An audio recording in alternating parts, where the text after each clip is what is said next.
สบายเดี๋ยวคนวันนี้เขาก็จะไปวัดโนนสง่ากาศหรือว่าอยู่หนองแยงเดือดคนเขาก็จะเอาเทียนพรรษาไปอันใหญ่อันนึงแล้วก็เอาน้ำแพ็คนึงเนาะแล้วก็เครื่องต่าง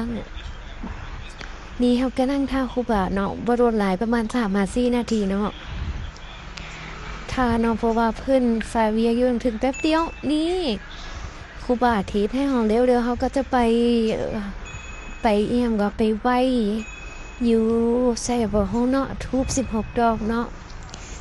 เฮาไหวอีหยังก็ได้อย่างสิ้นโทรเฮาไปทุกวัดต้องว่าขอให้ถึกเลข6ตัวเนาะเพราะว่าเราอยากถึกเลขเนาะ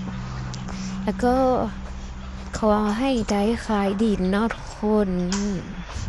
นี่เฮาก็จะย่างขึ้นไปไทยของแป๊บนึงเนาะเฮาก็จะขึ้นไปเฮ็ดหยังก็บ่ฮู้ต่อไปเฮาก็จะไปซื้อกาแฟอยู่ร้านที่ครอบกันเฮาซื้อกาแฟให้แม่เฮาแล้วก็น้ำของเฮาแม่เฮาจะกินเป็นลาเต้เย็น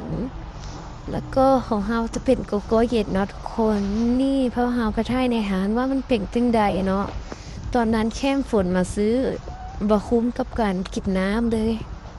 เพราะเฮาก็ทายต้นไม้หลายแห่งเนาะมีน้ำตก